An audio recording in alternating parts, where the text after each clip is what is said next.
सरस्वत्यै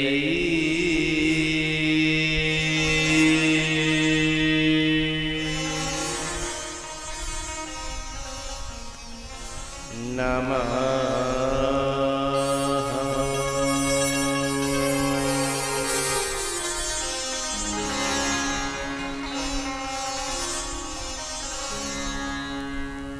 युवन्तः प्रविश्य मम वाचमिमां प्रसुप्तां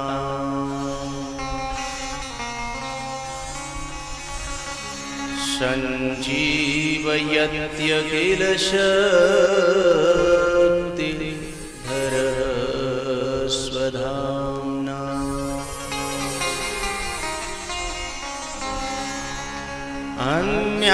अन्याश्च हस्तचरण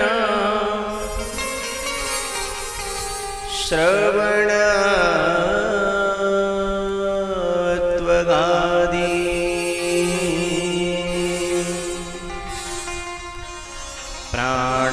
प्राणान्नमो भगवते पुरुषाय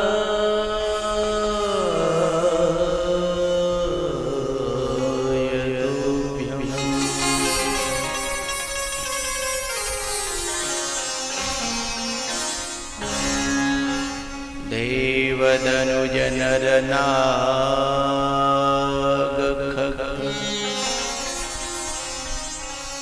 प्रेत पितर गंधर्व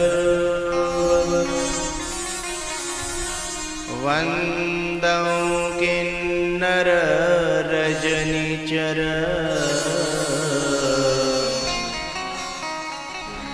कृपा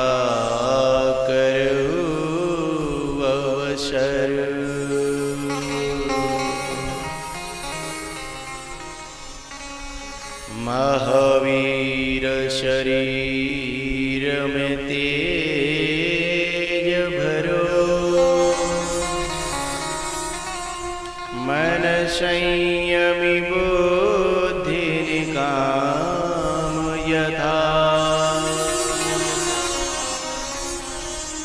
निरुभय विचरूं भूमंडल में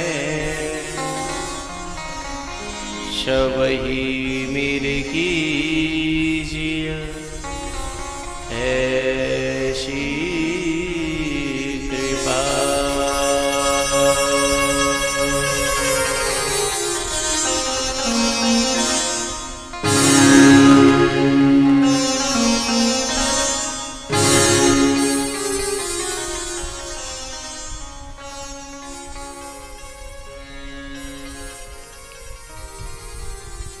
अनंत श्री विभूषित जगत अर्चनीय वंदनीय प्रातः स्मरणीय श्री सद्गुरुदेव जी सूक्ष्म जगत में विराजमान समस्त देवगण, सिद्धजन, योगीजन, जगत की अधिष्ठात्री देवी माँ, दृश्य अदृश्य रूप में विराजमान परमात्मा स्वरूप समस्त संत भगवान, आदरणीय विप्र समाज, विद्वत जन, दूर दूर से आए हुए मेरे सभी प्यारे रसिक श्रोताजन, लाडली बेटियां, पूज्य माताएं और भी ज्ञात अज्ञात मेरा समस्त प्रिय श्रोता समाज,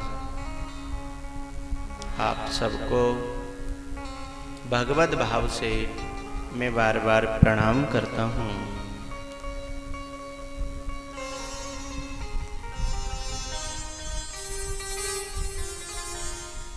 यह कथा की गंगा श्री गुरुदेव के चरणों में जो 9 दिन के लिए बहने आई है, हम सब सौभाग्यशाली हैं। ऐसा मौका हमें गुरु जी की कृपा से मिल रहा है उनके चरणों में। आओ भगवान नाम, फिर कुछ कथा से निकले हुए और जीवन से जुड़े हुए सात्विक और तात्विक सूत्र जो जीवन के लिए बहुत उपयोगी हैं।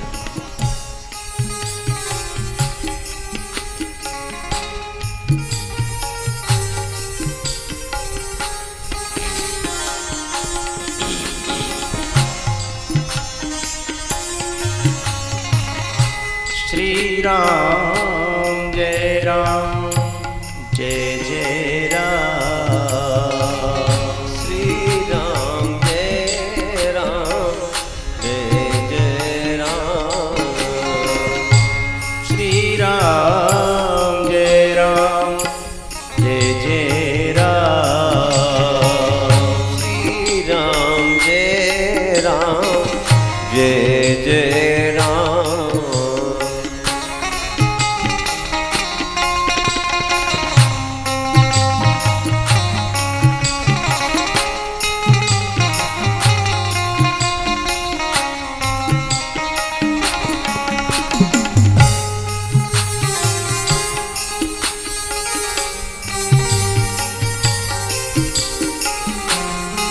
राम जय राम, जय जय राम। श्री राम जय राम, जय जय राम। श्री राम जय राम, जय जय राम, जय जय राम।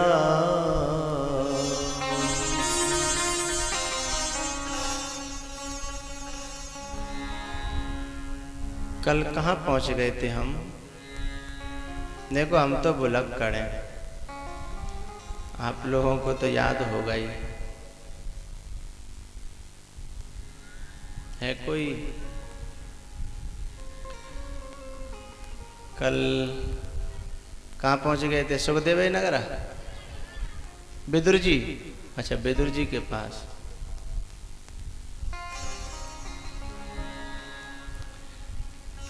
नहीं कह दो कि सुखदेव नगर आप पहुँच गए।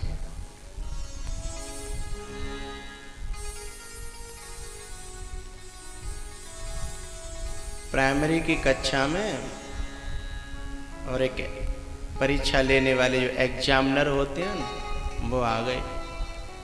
ये माइक की ये कितना वो मार रहा है इधर, रिपीट।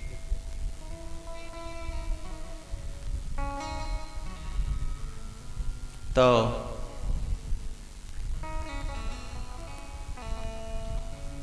उन्होंने क्लास में एक बच्चे को खड़ा किया, बोले खड़े हो जाओ।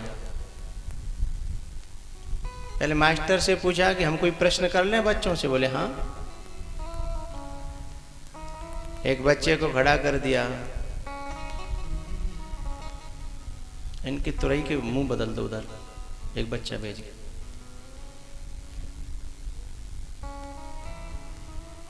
तो ये मेरी होड़ कर रहा है कोई।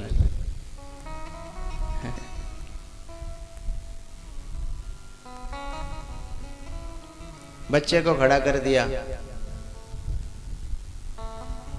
एग्जामिनर ने पूछ लिया, बोले बताओ धनुष किसने तोड़ा? बोला माँ साहब हम तो तोड़ो ना, हम तो पानी पीवे चले गया था। ऐसे ही तुम कह दो, हम पूछें कि कल कहाँ पहुंच गए थे? बोले नगला सुखदेव पहुंच गए।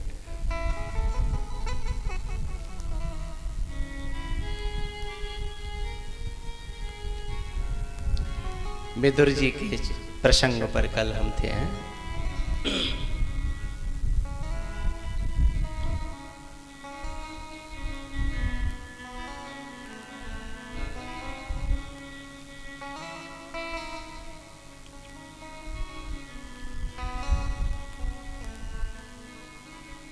स्वाद छिलकों में था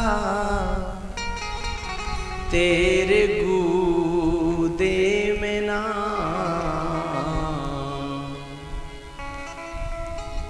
स्वाद छिलकों में था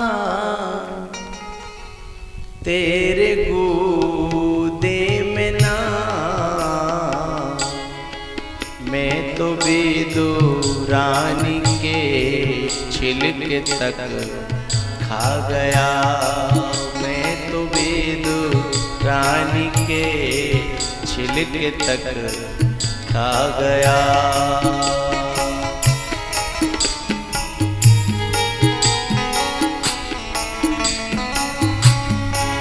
चतुराई जिसने की उसको मैं ना मिला, चतुराई जिसने की उसको मैं ना मिला,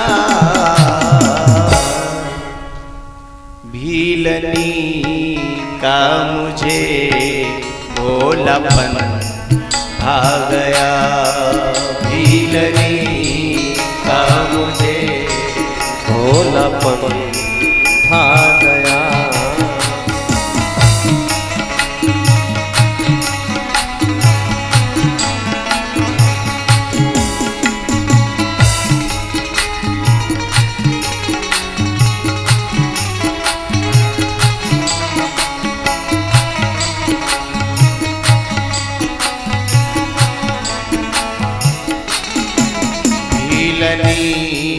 का मुझे भोलापन भा गया, भीलनी का मुझे भोलापन भा गया।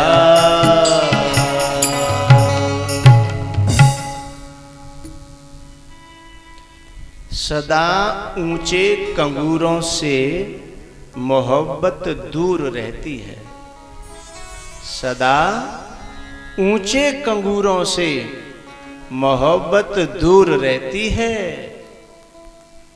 गरीबों की झुपड़ियों में, गरीबों की झुपड़ियों में सदा भरपूर रहती है।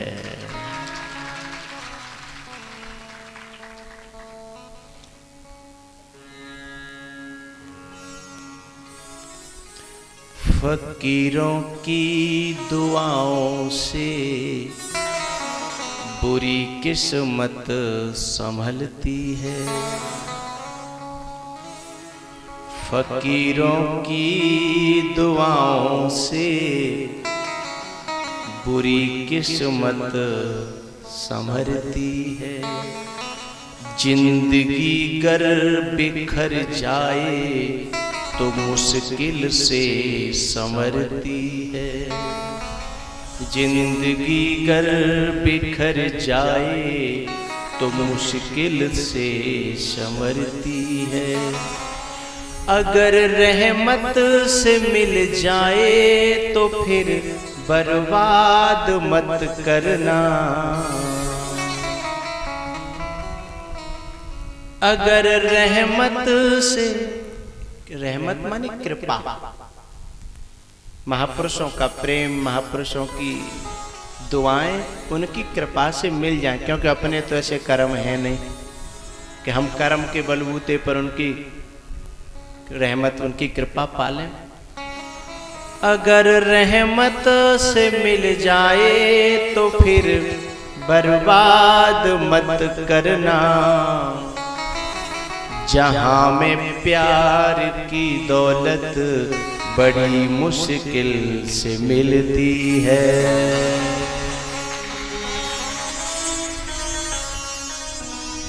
आप मेरे दिल की बातों को दिल से समझ रहे हो या आपकी हाथों की जो झनकार है वो मुझे कह रही है? बड़ा प्रसन्न हूं मैं। बात थोड़ी हो लेकिन समझ में आ जाए, बात बहुत हो और समझ में कुछ ना आए तो फायदा क्या? बात थोड़ी हो लेकिन मेरे दिल से निकले और तुम्हारे दिल तक पहुंच जाए। आप सब की तो मैं गोदी में खेला हूं, मैं कोई कथा वथा जानता नहीं। गप्प सुनो भाई, गप्प सुनो और गप्पी मेरो नाम। अंडुआ पे लगे पपीता, नीम पे लग गए आम। तो मुझे आता कुछ नहीं, लेकिन हाँ गुरुदेव की कृपा ऐसी है कि मैं जहाँ बैठ जाऊँ वहाँ लोग बहुत आते हैं और मुझे दिल से सुनते हैं और ये भी कहते हैं कि कथा वथा तो कुछ नहीं कहते हैं, लेकिन पता नहीं मन खूब लगता है, मन खूब लगता है। ये बात भी सही है कि कथा वथा मैं नहीं कहता, लेकिन कारण क्या है? आपका अच्छा क्यों लगता है? आप पूछो तो मैं बता दूं। बोलो नहीं बता रहे, तुम्हारे बाप के नौकर लग रहेगा।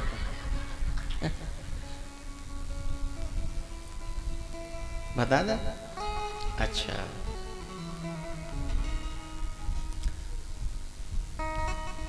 वैसे एक बात है, तुम्हारे बाप के नौकर तो हम हैं। तुम्हारे बाप है ना, वो कोठरिया में बैठे हैं और उनके गुलाम तो हम हैं। स्वीकार कर लिया साहब हमने। कितना आला मुकाम है मेरा, कितना आला मुकाम है मेरा कि उनके होठों पे नाम है मेरा। सारी दुनिया को, अभी इधर के लोग ताली नहीं बजा रहे हैं, जन क्या है बेल्डिंग करा के लाए हैं क्या हाथों पे? समझ में आए तो जरूर ताली बजाना चाहिए। मुझे तो पता चले कि तुम्हारी समझ में आई कि नहीं आई। मैं बकता रहूंगा और तुम भी सुनते रहो, पता कुछ न पड़े क्या हुआ। कितना आला मुकाम है मेरा कि उनके होठों पे नाम है मेरा। अब तो सारी दुनिया को मैं मुट्ठी में कर लूंगा। अब तो सारी दुनिया को मैं मुट्ठी में कर लूंगा। उन्होंने कह दिया है कि तू गुलाम है मेरा।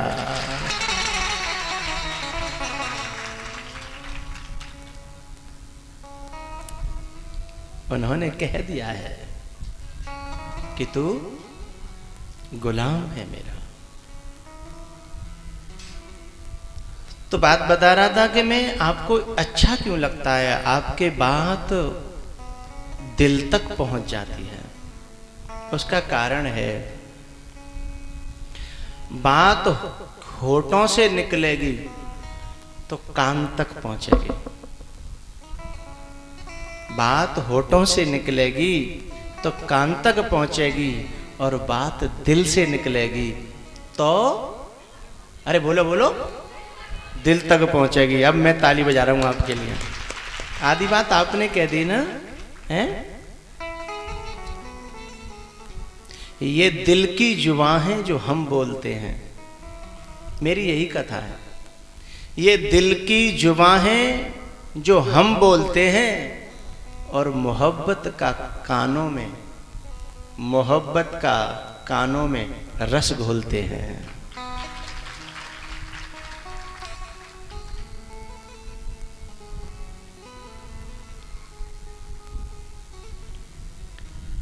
बात भाव की चल रही है।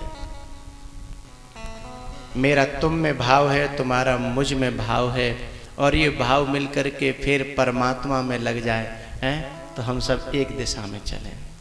मिले सुर मेरा तुम्हारा।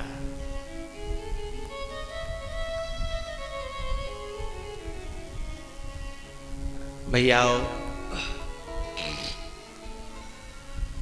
विदुर जी महाराज के यहाँ भगवान ने प्रसाद पाया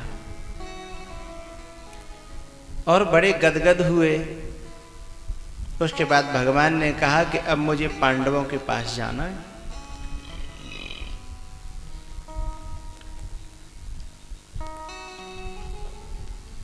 ये कथा की जब सूचना आती है इस क्षेत्र में कि कथा होने वाली है, चाहे भले ही 2 महीना बाद है, लेकिन कथा की सूचना ही खुशी देती है ना। आए तो ऐसे जैसे बरसात की तरह, आए तो ऐसे जैसे बरसात की तरह और चले तो ऐसे जैसे खूनी रात की तरह। चले तो ऐसे जैसे खूनी रात की तरह, बातें रहीं अधूरी, मिलकर न मिल सके हम। बातें रहीं अधूरी, मिलकर न मिल सके हम। क्योंकि बात पेट तो कभी भरता नहीं है, भरा ही निरंतर हो ही न पूरे। मिलकर न मिल सके हम और बातें रहीं अधूरी, और मिले भी तो कैसे बारात की तरह। तुम्हारी ताली ढीली पड़ेगी, कथा बंद कर दूंगा। हाँ, ये अब मैंने वो बंद कर दिया था, इसमें भी कंजूसी करते हो।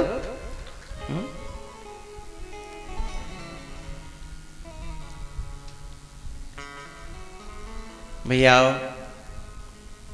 भगवान तो गए वहां से, लेकिन विदुर जी को धृतराष्ट्र ने बुलाया। धृतराष्ट्र के हृदय में बेचैनी, उच्चाटन, परेशानी हो रही थी।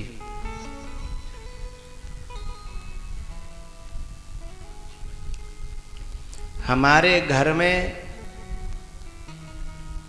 हमारी वाणी से यदि किसी का अपमान हो जाए तो उसके कारण हमारे दिल में आग लगती है।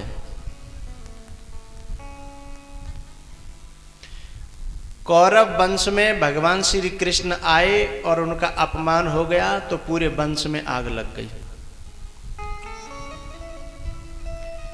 लंका में हनुमान आए, उनका अपमान हुआ और लंका में आग लग गई।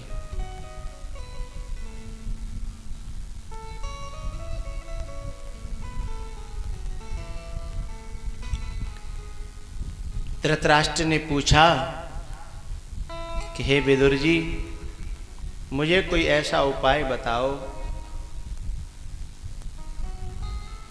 कि मेरे हृदय में बड़ी बेचैनी, बड़ी उच्चाटन, बड़ी परेशानी क्यों हो रही है।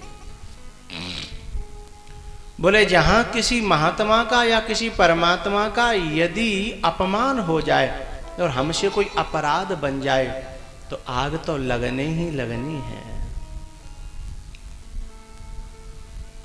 तुम्हारे सामने परमात्मा का अपमान हुआ दुर्योधन के द्वारा, आग तो लगनी ही है।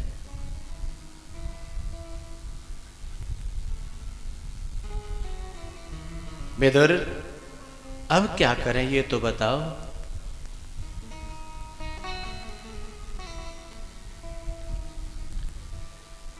विदुर जी ने कहा कि यदि किसी आलू की बोरी में, आलू के पैकेट में एक आलू सड़ना शुरू कर दे तो जल्दी से जल्दी उस कट्टे को खुलवाया जाए, उसकी छटाई करी जाए और बिगड़े हुए आलूओं को निकाल करके सब्जी बनाई जाए, हैं? फेंका जाए। अच्छा, बड़े होशियार लोग हैं।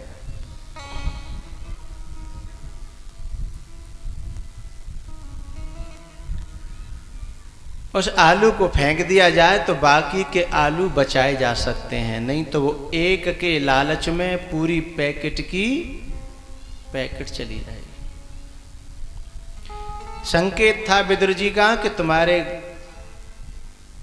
गोदाम में एक आलू सड़ गया है। कौन? दुर्योधन। और वो सबको सड़ा देगा।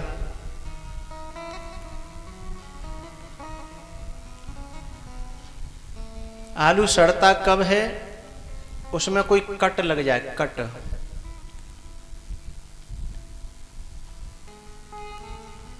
तो शकुनी ने कट लगा दिए हैं दुर्योधन में और उसने सड़ना प्रारंभ कर दिया है।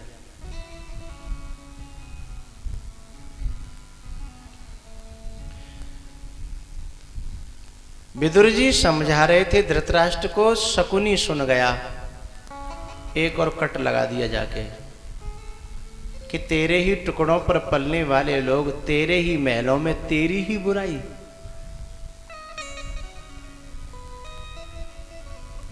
और दुर्योधन तो शंख था, शंख। कोई फूंक दे सोई बजने लगे। शंख उन्हीं को तो कहते हैं गांव में। कोई भी फूंक दे और बजने लगे।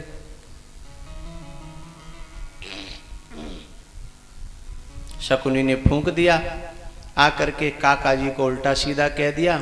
अब काका जी कोई हमारे आजकल के जो बड़े बूढ़े ऐसे तो थे नहीं कि चाहे औलाद कितनी सुनावे, कितनी कछु कहे, लेकिन रहेंगे वहीं। औलाद सुनावे, चाहे औलाद की मम्मी सुनावे, चाहे लल्लू की नहीं नाती की मम्मी सुनावे, कोई कितनों सुनाओ, पर टस से मस नहीं, जैसे शंकर को धनुष। विदुर जी ने तो उसी क्षण निर्णय कर लिया, जहां हो खटपट और वहां से चलो झटपट।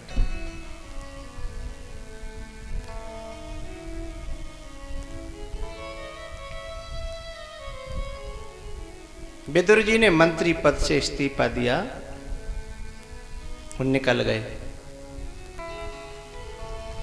वैसे हमारे बड़े बूढ़े भी खैर हैं कुछ ऐसे, सब एक जैसे नहीं है। कुछ ऐसे भी हैं जो जाते हैं घर को छोड़ करके, लेकिन फोन संग ले जाते हैं, नंबर पूरे घर के, रिश्तेदारी के, सब जगह के, सब नंबर साथ में। अच्छा, फोन हो तो क्या जंगल में भी जंगल हो सकता है? हम तो बड़े बूढ़े इनसे पूछ रहे, जंगल में भी जंगल नहीं है।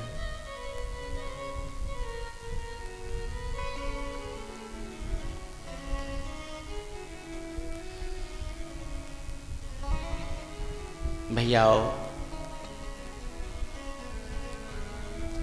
विदुर जी वृंदावन पहुंचे हैं। वहां उद्धव जी से मुलाकात हुई। उन्होंने कहा हरिद्वार चले जाओ, मैत्रेय जी आपका इंतजार कर रहे हैं। विदुर जी वहां पहुंचे, मैत्रेय जी से मुलाकात हुई।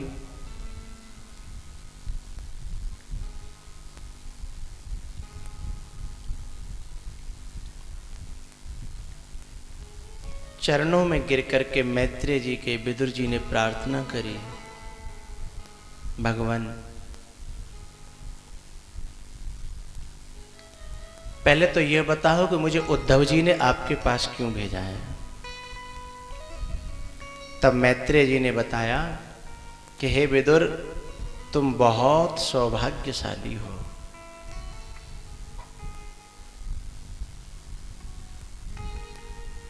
क्यों? बोले मैं और उद्धव,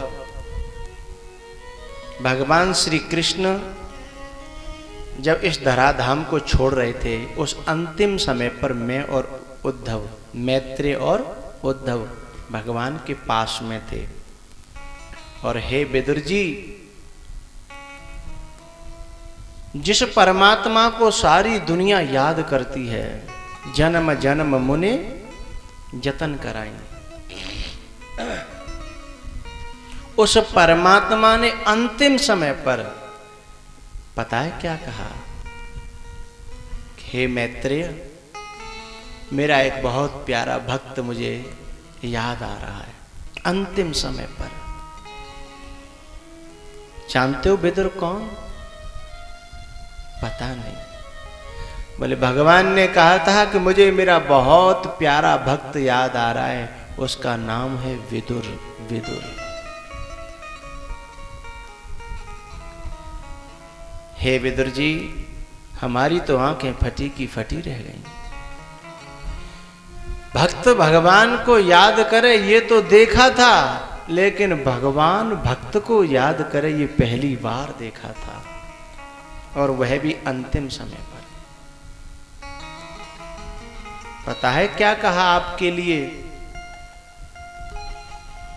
बोले ये भागवत की कथा जो मैंने तुम्हें सुनाई है, भगवान ने सुनाई थी उद्धव और मैत्रेय को, ये कथा पूरी मेरे प्यारे विदुर को सुना देना। आज हम आपका दर्शन पाकर के धन्य है महात्मा विदुर। विदुर की तो आंखें भरे आई। अंतिम समय पर भगवान ने मेरी याद की।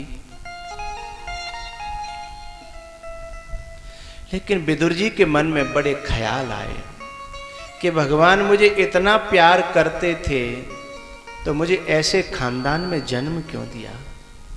मेरे जीवन में ऐसी उलझने, ऐसे लोगों के बीच में मेरा रहना और ऐसे लोगों का संपर्क मुझे क्यों दिया? जब कभी परमात्मा या कोई सद्गुरु महात्मा के नजदीक हम जाते हैं तो हम अपने जीवन की उलझनों को लेकर के उनसे सवाल करते हैं कि आप ऐसी कृपा क्यों नहीं करते, कि हम ऐसे में क्यों हैं?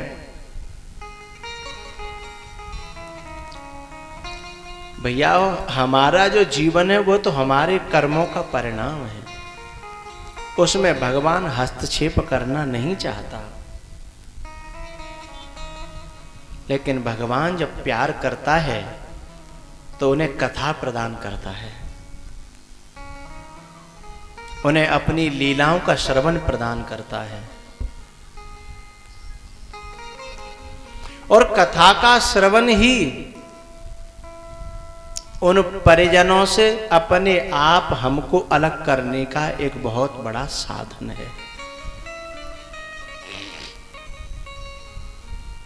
ये इस धरती पर जितने महात्मा हैं, साधु हैं, सन्यासी हैं, महापुरुष हैं, बुद्ध पुरुष हैं, दरवेश हैं, फकीर हैं, जितने भी इस धरती पर, वे इस संसार से जो अलग हुए हैं, जो बंधन से मुक्त हुए हैं, उन सब के पीछे एक ही कारण है, कथा का श्रवण। आप कहीं भी उठा के देख लेना, कहीं ना कहीं कथा का श्रवण मिला और वे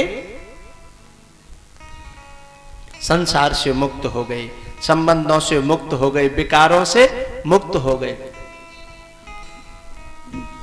इसलिए तो कहा एतस्माद् अपरम किंचिन मनः शुद्ध्यै न विद्यते। इससे बढ़कर के मुक्ति का अथवा साधुता को पाने का अथवा मन को शुद्ध करने का इस धरती पर कोई और दूसरा साधन है ही नहीं। जो भी साधन करेंगे दूसरा, उसके साथ में एक मल और लग जाएगा। आप कथा सुनते हो तो कथा सुनने का कभी अहंकार होता है? नहीं होता। लेकिन और कोई साधन करोगे तो बहुत अहंकार होगा। मैं तपस्वी, मैं जप करने वाला जपी, मैं कर्मकांडी, मैं ज्ञानी, जो भी साधन करोगे मैं योगी। लेकिन ये अहंकार किसी को नहीं होता कि मैं कथा का सुनने वाला, ये अहंकार नहीं होता। इसलिए एतस्माद् अपरम किंचिन मनः शुद्ध्यै न विद्यते।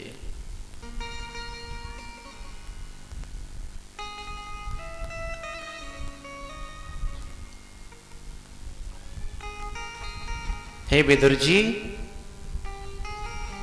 आपको कथा सुनाने के लिए स्वयं भगवान ने कहा है। अच्छा, बोले हाँ।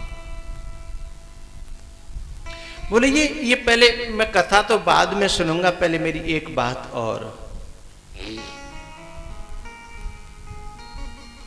सुखाय कर्माण करोत लोको नतई सुखः वान्य दुपारमं वा। ये सारा संसार सुख के लिए कर्म करता है, कोई भी दुख के लिए कर्म नहीं करता। फिर ये बिना चाहे, बिना मांगे और बिना करे ये दुख सामने खड़ा क्यों होता है? किसी की मांग नहीं है दुख की, और दुख के लिए कोई कर्म भी नहीं किया जाता है। ये कर्म है ना, कर्म, ये बाहर की कोई क्रिया का नाम कर्म नहीं है।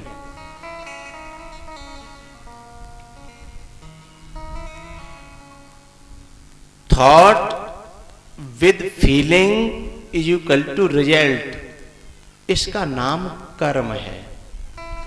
हमारे मन में जो शुद्ध अशुद्ध जो विचार चल रहे हैं वही कर्म बन जाता है। बाहर जो क्रिया करते हैं उसका नाम कर्म नहीं है। भीतर जो भी फीलिंग्स के साथ में जो जो विचार आया, कर्म का निर्माण हो गया।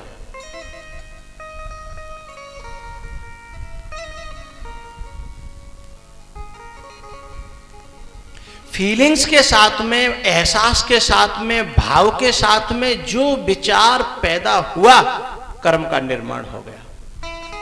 लेकिन एक और थोड़ी सी गहरी बात है। गीता में कहा गहनो कर्मणा गति। हम जो बाहर की क्रियाओं को कर्म समझ लेते हैं, यही तो गड़बड़ी है।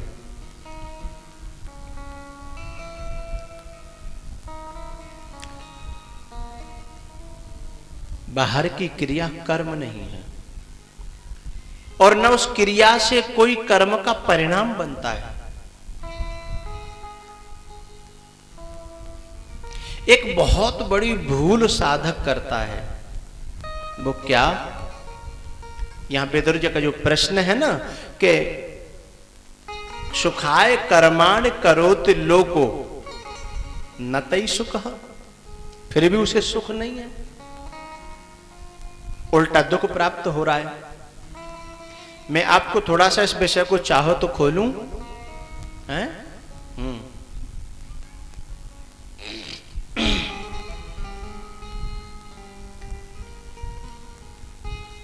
हमारे शास्त्र में 4 अंतःकरण की धारा है: मन, बुद्धि, चित्त, अहंकार।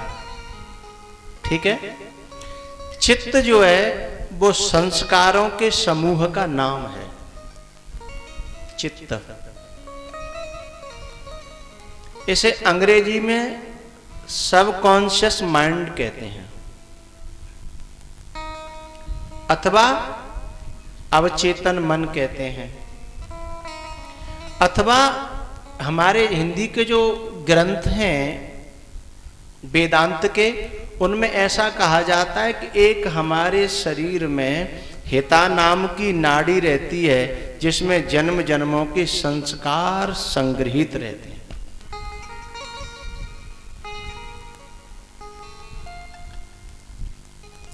विषय थोड़ा सा गहन हो सकता है, लेकिन कोशिश करूंगा सरल हो जाए।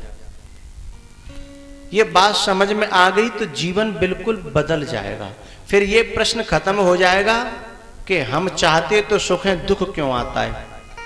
मैं ये कहता हूं आपसे कि मुझे ऐसा लगता है कुछ दिनों से, जब से ये बात समझ में आई है कि अब मैं जो चाहता हूं भगवान उसे बहुत जल्दी पूरा करता है। ये मैं आपसे कह रहा हूं। चाहने की देर है और वह बात जीवन में पूरी हो जाती है। और यह रामचरितमानस की चौपाई कहती भी है, लेकिन ये बात समझ में आती है तो वो चौपाई समझ में आती है।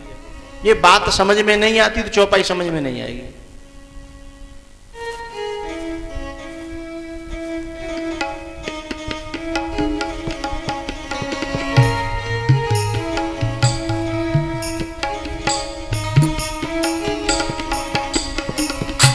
जो इच्छा करे हम मन माही, जो इच्छा करे हम मन माही, जो इच्छा करे हम मन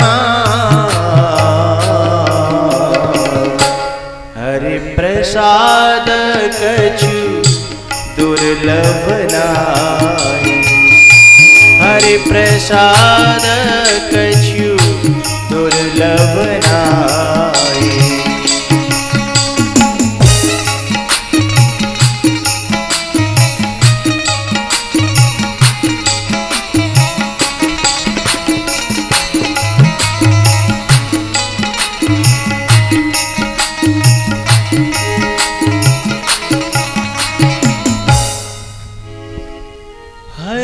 प्रसाद कछु दुर्लभ नाहि। आज नहीं, कल शाम को पूज्य गुरुदेव जी ने एक बड़ी प्यारी बात कही, दिल को छूने वाले। कच्चा मटेरियल और पक्का मटेरियल, हमारा मन ये बाहर के दृश्यों को, शब्दों को पकड़ करके कच्चा मटेरियल तैयार करता है, इकट्ठा करता है, और फिर ये दे देता है अवचेतन मन को, सबकॉन्शियस माइंड को अथवा चित्त को। और चित्त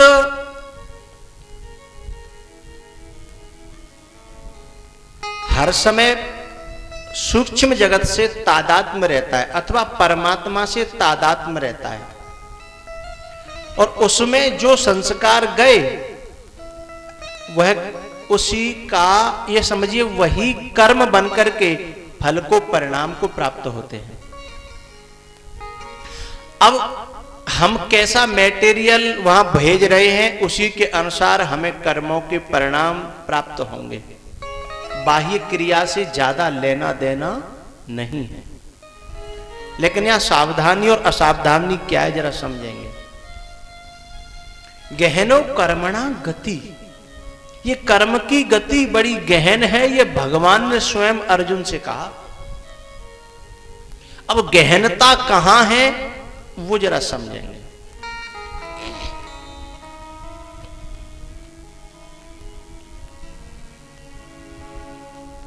हमारा जो चित्त है ना, वह ना और हां में अंतर नहीं समझता।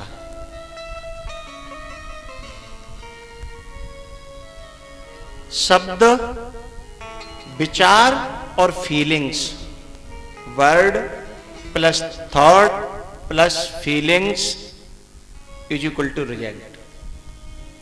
शब्द, विचार और भाव, ये जब तीनों मिलेंगे तो कर्म बनेगा। लेकिन एक बात ध्यान रखना, कर्म का मतलब है जिस विषय पर हम फोकस कर रहे हैं, हम जिस विषय का चिंतन कर रहे हैं, वो विषय हमारी जिंदगी में आएगा ही।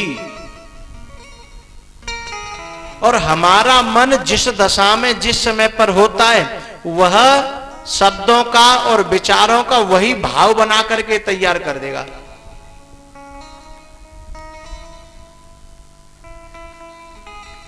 देखो,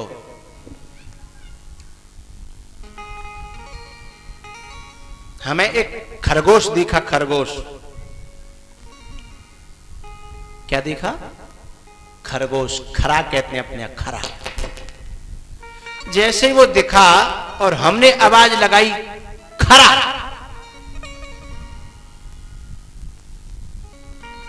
इस शब्द को सुनकर के वहां दो प्राणी और थे और दोनों प्राणियों में प्रतिक्रिया हो गई। हमने कहा खरा और पीछे से कहा लागे। ये शब्द जैसे ही सुना तो वहां बिल्ली भी बैठी थी और कुत्ता भी बैठा था, अलग अलग। तो बिल्ली तो जान बचाने भागी और कुत्ता जान लेने के लिए भागा। शब्द एक था और प्रतिक्रिया दो हो गई। यानी जैसा जिसके अंदर भाव भरा था, उसने उस शब्द को, उस शब्द से उसी भाव में तन्मय हो गया। एक के अंदर भय भर गया और एक के अंदर जोश भर गया। दोनों भागे, लेकिन एक भय से भागा और एक किसी को पकड़ने भागा। शब्द तो एक ही था। उस शब्द ने दोनों के अंदर अलग विचार और अलग भाव पैदा कर दिए, दोनों का अलग कर्म हो गया। हम जिस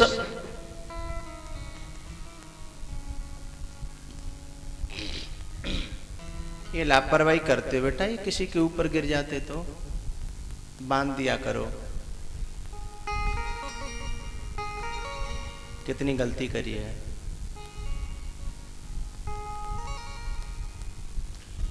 कौन बच गया? प्रसाद बांट देना। गांव में कहते हैं प्रसाद बांट देना, बच गए जा।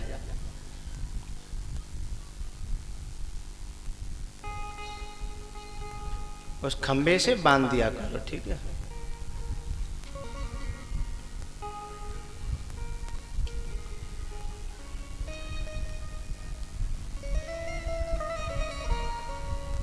हाँ, गोविंद राधे माधवा गोपाल राधे माधवा, गोविंद राधे माधवा गोपाल राधे माधवा।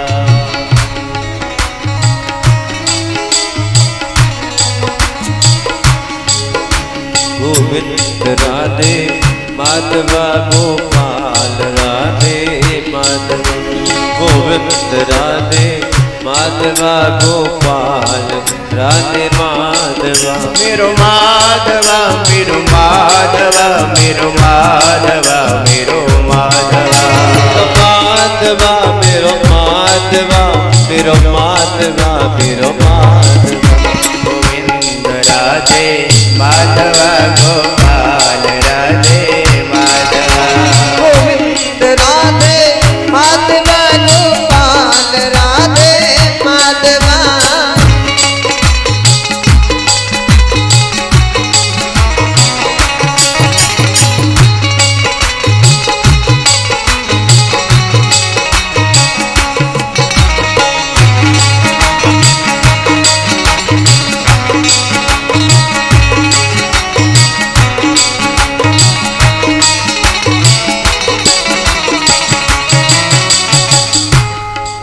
गोविंद राधे माधवा गोपाल राधे माधवा, गोविंद राधे माधवा गोपाल राधे माधवा।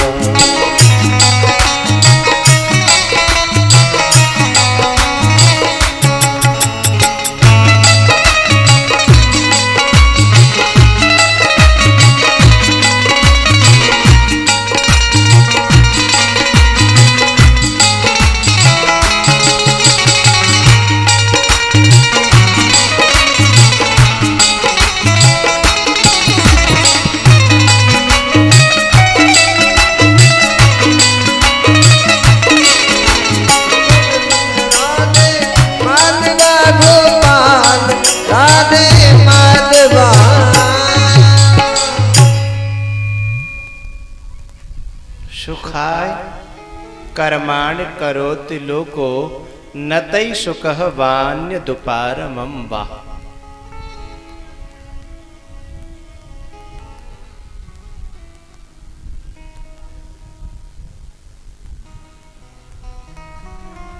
बहुत से लोग हैं ना, प्रयास करते हैं कि जीवन में सद्गुण आए, सदाचार आए, साधुता आए, दैवीय संपत्ति आए।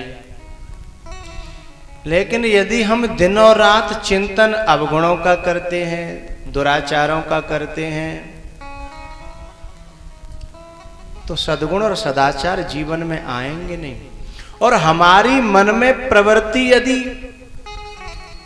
दुर्गुण और दुराचारों से भरी है, तो शास्त्रों में से भी हमें वही पकड़ में आएगा।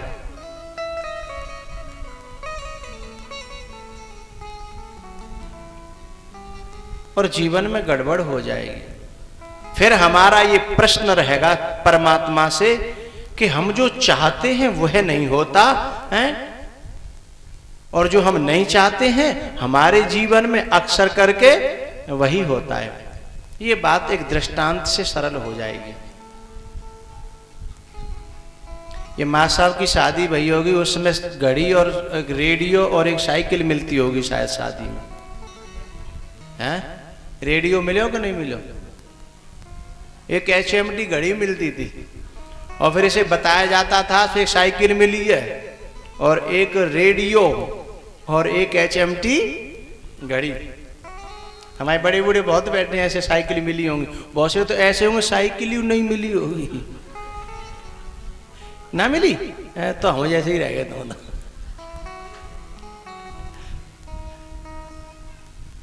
तो उस जमाने में साइकिल की बड़ी कीमत थी। नई नई साइकिल आई तो एक बड़े पैसा वाले थे, जमींदार थे, नंबरदार उन्हें कहते थे, बच्चों के साथ में जरा उनका मनोरंजन रहता था। बच्चों ने कहा नंबरदार आप पे पैसा की कमी नहीं है, एक नई साइकिल आई है घोड़ा की तरह, कुछ खाती नहीं है पीती नहीं और चलती है खूब, अरे आप ले लो तो हम लोग भी तुम्हारे सहारे से दर्शन कर लेंगे। नंबरदार पैसा भाई बोले ठीक है ले लेते हैं, पर बोले भाई इसको चलाना कैसे सीखेंगे? बोले हम सिखा देंगे आपको। साइकिल ले ली और बच्चों ने नंबरदार को साइकिल चलाना भी सिखाया। इतना सीख गए कि वे सीट पे बैठ जाओ करें और धक्का दे दो करें बालक तो साइकिल चलन लगे, लेकिन उतरे वो नहीं आवे। जब उतरते तो पटक ही खाते, जब ही उतर पाते वे, वैसे नहीं उतर पाते। इतना सीख गए गांव की कच्ची डगर में, कच्चे दगरे में, अब वहां तो गिर पड़े तो भी कोई बात नहीं है, न घोंटू फूटे न खोपड़ी फूटे। लेकिन बच्चे बोले कि नंबरदार अब तो तुम सीख ही गए, चलो रोड पे चले। नंबरदार बोले कि हाँ सीख तो गए अब चलो। और रोड पे खड़े करके बालकन ने नंबरदार बैठाए दे सीट पे और गाड़ी साइकिल में दे दो धक्का।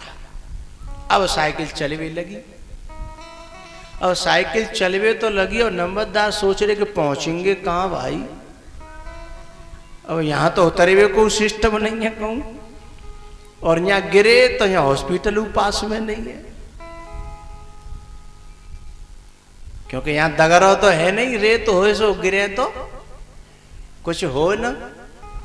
अब तो नंबरदार की साइकिल चली जाए, नंबरदार सोच में पड़ेगा कि पता ना कहाँ पहुंचेंगे और कब लौटेंगे। अब तो जब लौटेंगे जब रोड ही घूमे अपने आप चले जा रहे। सोचत सोचत क्या हुआ कि जब वो अपनी तरफ से जा रहे थे तो दूसरी तरफ नंबरदार जैसे एक बड़े बूढ़े बाबा और जा रहे पैदल पैदल। अब नंबरदार की निगाह बूढ़े बाबा पे चली गई।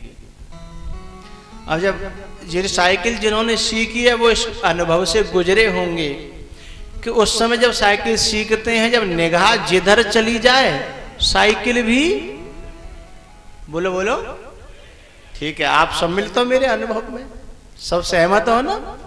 ठीक है।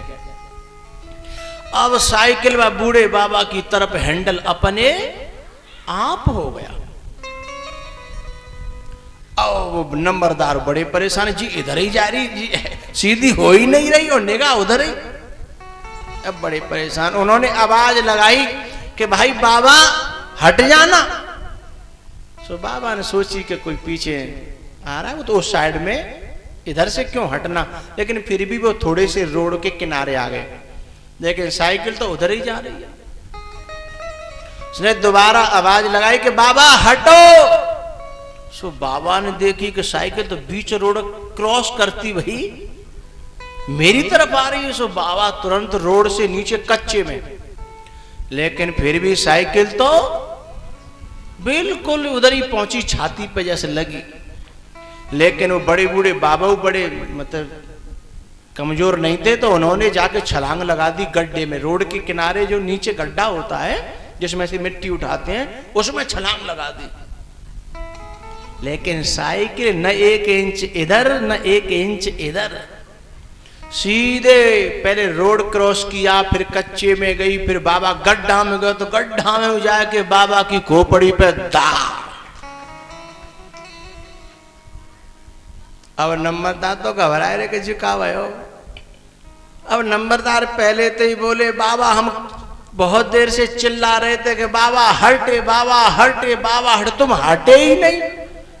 बाबा बोले कि भैया तो यूं कहनी कि जितनो भागे हो जाए तितनो भागे ले, हटवे की बात कहता तो मैं रोड पे ते नीचे उतरे हो भाई, नीचे ते गड्ढा में आएगो तो यूं कहनी कि तो भागो जाए तितनो भाग, तो मैं खेतनम पत्तो सीधो। अब वो बाबा समझाने लगे कि देखो आपने कितनी गलती की है। कहने को इस नंबरदार ने गलती की नहीं है, गहनो कर्मणा गति की बात बता रहा हूं सरल से दृष्टांत से, बात बड़ी गहन है। गलती की नहीं है, गलती हो गई है, और ऐसी ही गलती हम सबसे हो रही है। कैसे? अब वो बड़ा बूढ़ा समझा रहा है कि भाई तुमने रोड पार कर दिया, अपनी हदें पार कर दी, और यहां आकर के इतनी दूरी पे तुमने टक्कर मारी है, ये क्या तुम्हारी गलती नहीं है? और फिर चलो कोई बात नहीं, अरे तुमको साइकिल चलानी थी तो कम से कम अपने हाथ पे तो चलाते। अब नंबरदार को तो ये भी पता नहीं कौन सा हाथ अपना होता है, कौन सा हाथ पराया होता है। तो उन्होंने पूछा कि भाई, उन्होंने कहा कि भाई अपने हाथ पे तो चलाते साइकिल, और नंबरदार पूछने लगे कि अपना हाथ कौन सा होता है, तो उन्होंने बताया कि ये हाथ तुम्हारा है। नंबरदार बोले जी का तुम्हारे बाप को है। अरे दोनों हाथ हमारे हैं, सदाते हमारे रहे, ये हमारा ये तुम्हारा, ये कहां से हो गया? कर्म के गति को नहीं जाने बिना हमें यह भी पता नहीं चलेगा कि कौन सी साइड हमारी है और कौन सी साइड विपरीत है। जरा समझिएगा, जैसे हम साइकिल को यदि इसी साइड पर रखना चाहते हैं हमेशा, जो हमारी है, जहां एक्सीडेंट होने की कोई संभावना नहीं है, तो करना क्या होगा? इधर उधर जो हमारी दृष्टि जा रही है, उस दृष्टि को वहां से वहीं पर लगाना होगा जहां हमें जाना है। और जहां हमें जाना नहीं है, जिन विकारों से लेना देना नहीं है, जिन कामों से लेना देना नहीं है, दिनों रात उन्हीं पर फोकस, उन्हीं की चर्चा, उन्हीं की बातें यदि जीवन में रही, तो एक्सीडेंट उसी की छाती पे जाकर के होगा। फिर हम कहेंगे कि हम जो नहीं सोचते थे वही हो रहा है हमारे जीवन में, वो तो होगा। ये कर्म की गहन गति है। यदि केवल उस आदमी को, नंबरदार को इतना करना था, तो कोई प्रयास करने की जरूरत न थी, बस उसे जहां जाना है ना, अपनी दृष्टि वहीं लगा लेनी थी। फिर बताओ, आप लोगों से पूछ रहा हूं, क्या एक्सीडेंट होता? अब तर्क तो हमारे पास हजारों हो सकते हैं कि भाई हम देखेंगे तो सब जगह देखना तो पड़ेगा, कौन किधर से आ रहा है, कौन किधर से जा रहा है? लेकिन इग्नोर भरी दृष्टि से देखें हम और चीजों की ओर, और यदि हमने टारगेट ही वो बना लिया बूढ़ा बाबा है, तो एक्सीडेंट होगा। टारगेट ही हमने यदि उन वस्तुओं को, उन सब्जेक्ट को बना लिया जिनकी हमें जरूरत नहीं है, तो फिर वह जीवन में कूदेंगी। मैं आप सबसे एक प्रार्थना कर देना चाहता हूं, आप अपने जीवन को उठा के देखें।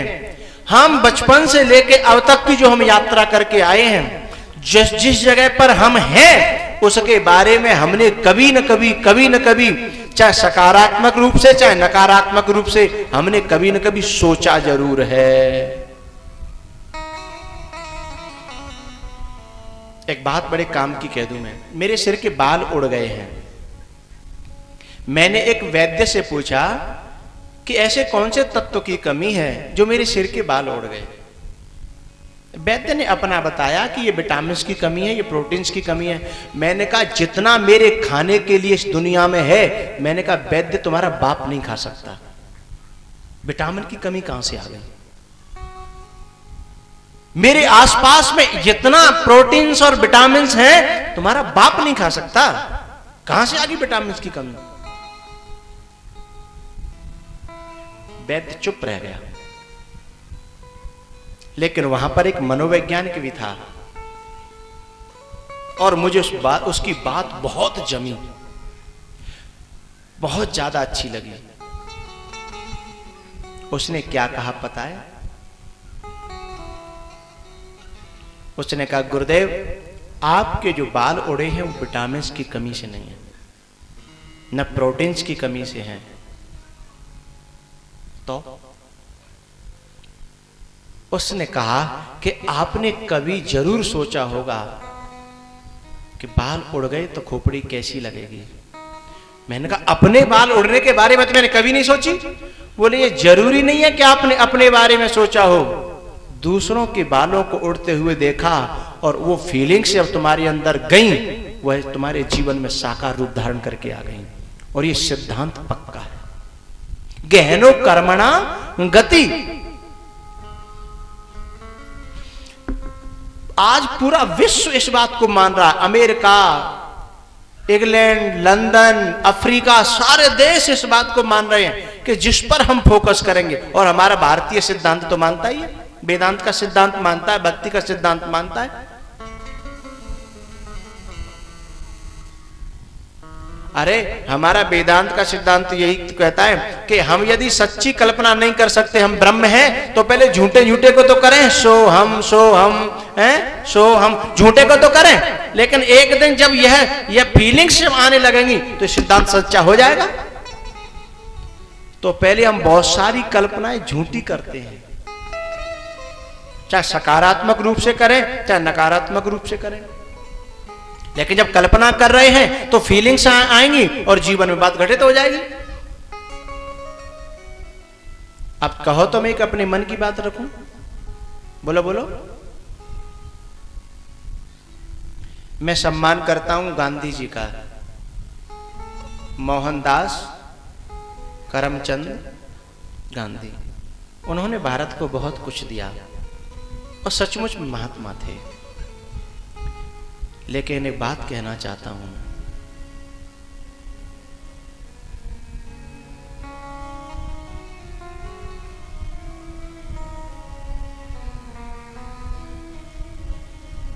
इतना बड़ा अहिंसा का पुजारी, इतना सत्यवादी व्यक्ति और इतना साधु,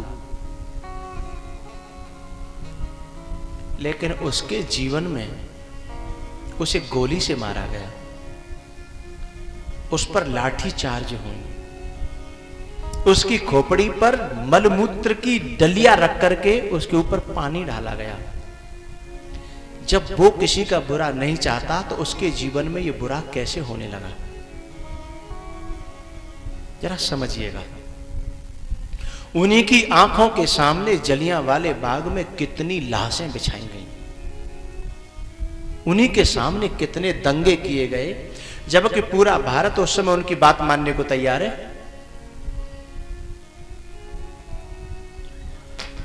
थोड़ा सा समझेंगे इस बात को।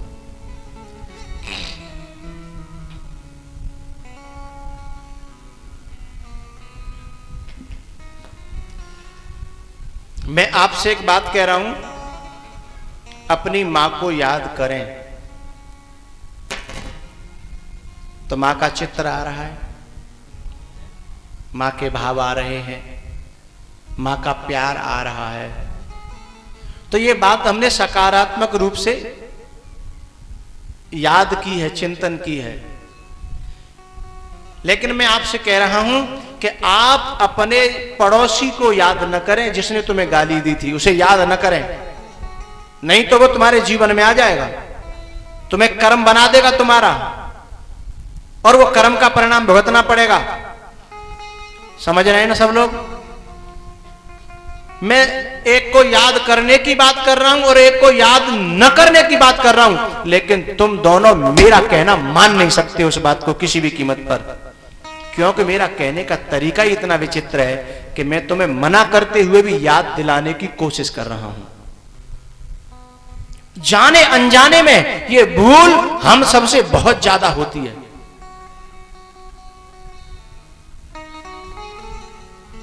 अहिंसा में हिंसा शब्द छिपा हुआ है। अहिंसा में क्या छुपा है? अहिंसा में हिंसा शब्द छुपा हुआ है। ऐसे ही मैं तुमसे कह रहा हूं कि दुश्मन को याद मत करो, जो पड़ोसी है उसमें दुश्मन की याद ही छुपी हुई है। जितने दंगे, जितनी परेशानियां गांधी जी के समय में हुई, शायद न उनसे पहले इतनी हुई और न उनके बाद इतनी हुई। उन्होंने 3 बातें कही। बुरा मत बोलो, बुरा तो पहले आंखों के सामने आ गया। बुरा मत सुनो, बुरा तो पहले सामने आ गया। बुरा मत बोलो, बुरा मत सुनो, और तीसरा क्या है? जो भी हो बुरा मत देखो। ठीक है, लेकिन मैं ये कहना चाहता हूं बुरा तो पहले ही दिख गया। जब बुरा हम सोचें, जब बुरा के जब उसका निषेध बाद में करेंगे, आंखों के सामने तो पहले आ जाएगा। क्योंकि प्रपंचारो पापवाद, पहले उसका अपवाद, जब हम उसे पहले जीवन में आरोप करेंगे उसके बाद ही तो अपवाद करेंगे। और आरोप हो जाने के बाद में अपवाद कितना भी करते रहना, अपवाद होने वाला है ही नहीं। गहनो कर्मणा गति की बात कर रहा हूं, बात समझ में आ जाए तो। और मैं निवेदन कर रहा हूं हाथ जोड़ करके कि जीवन में मेरे घटित हो रहा है।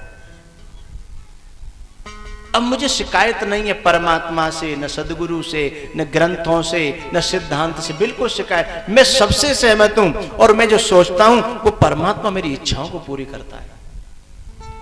और एक बात ध्यान रखना, इसमें लायकियत और नालायकियत की आवश्यकता नहीं। सब ये हम लायक हों या नालायक हों, इससे कोई लेना देना नहीं है अस्तित्व को।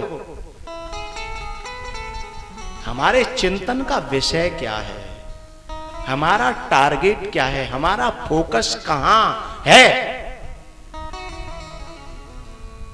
मन की दशा हमारी जिस समय जैसी होगी हम वैसा ही ग्रहण कर लेंगे, शास्त्रों से, व्यक्तियों से, ग्रंथों से, पिक्चर से।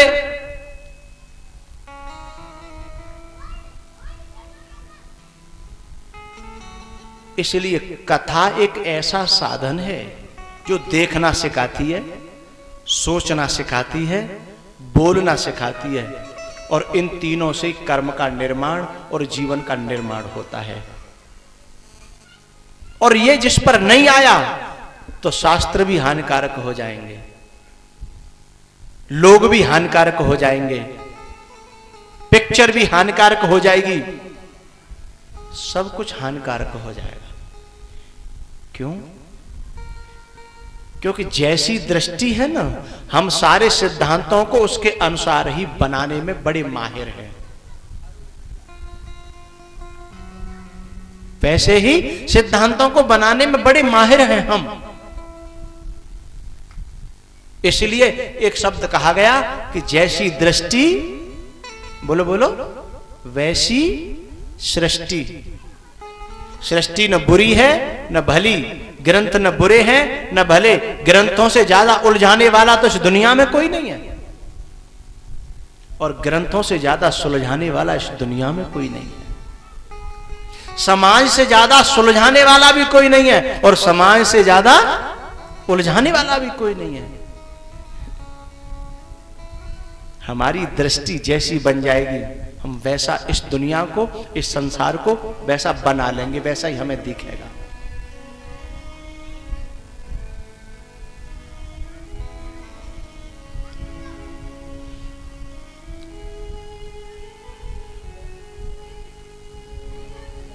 ऐसी हालत हो गई मोरी सांवरिया के प्यार में।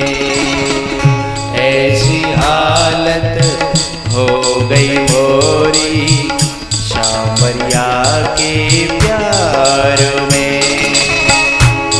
ऐसी हालत हो गई मोरी सांवरिया के प्यार में। तेरे नाम की ओढ़े चुनरिया,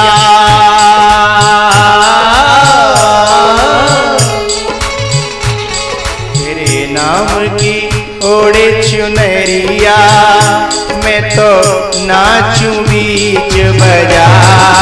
में। ऐसी हालत हो गई कोई सामरिया के प्यार में।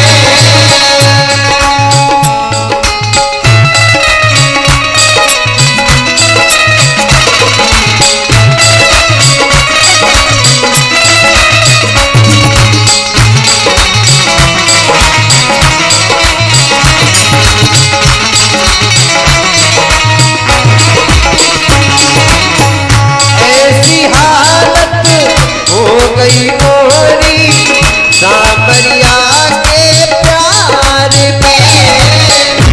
ऐसी हालत हो गई मोरी सामरिया के प्यार में।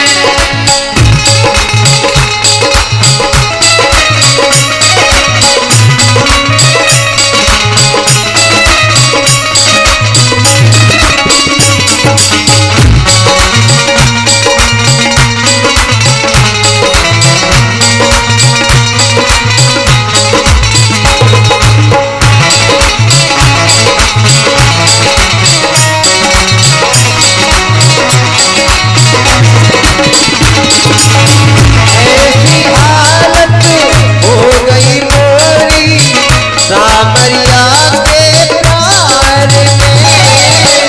ऐसी हालत हो गई मोरी सामरिया के प्यार में।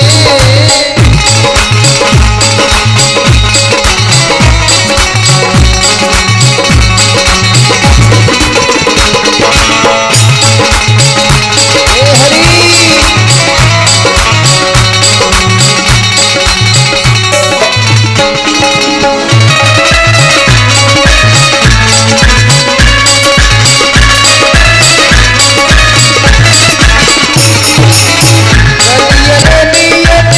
सूरत डोलू कोई बता दे सामरिया कहाँ छुप गया लेकर के दिल में तो हो गई बावरिया।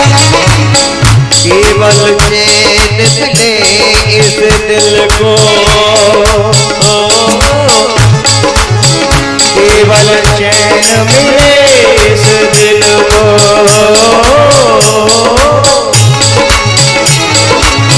केवल चैन मिले इस दिल को बस तेरे दीदार में। ऐसी हालत हो गई मोरी सामरिया के प्यार में। ऐसी हालत हो गई मोरी सामरिया के प्यार में।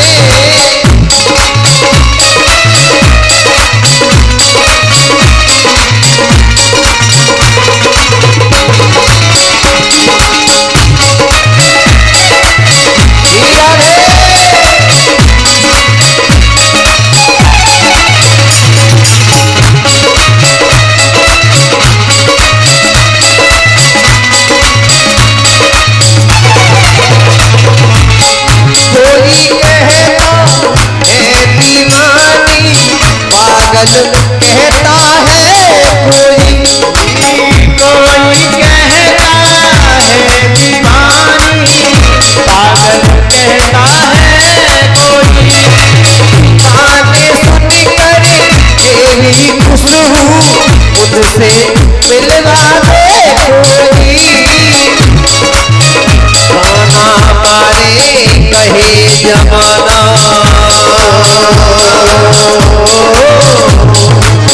ताना मारे कहे जमाना क्या है ऐसा यार में। ऐसी हालत हो गई मोरी सामरिया के प्यार में। ऐसी हालत हो गई मोरी सामरिया के प्यार में।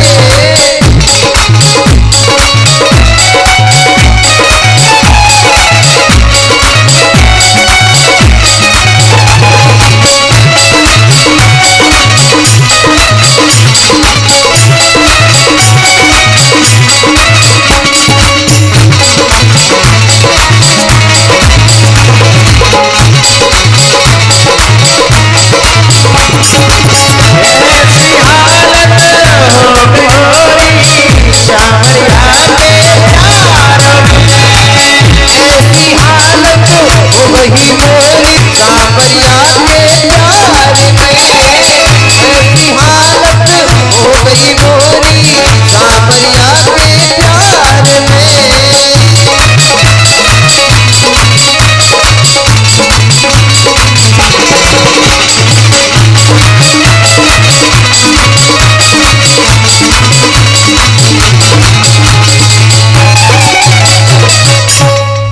ऐसी हालत हो गई मोरी सामरिया के प्यार में।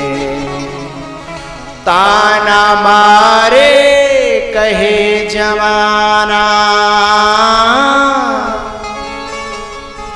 ताना मारे कहे जमाना, ऐसा क्या है यार में।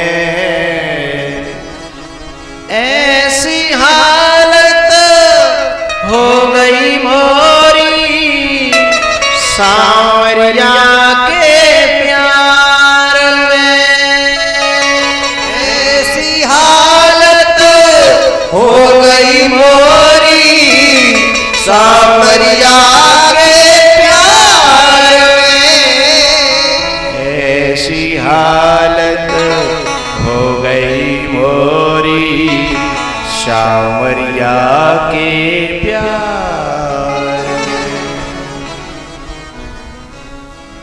घड़िया तो देख लो करो कि मोये देखते रहोगे, पानी वानी पियाओ जाओ।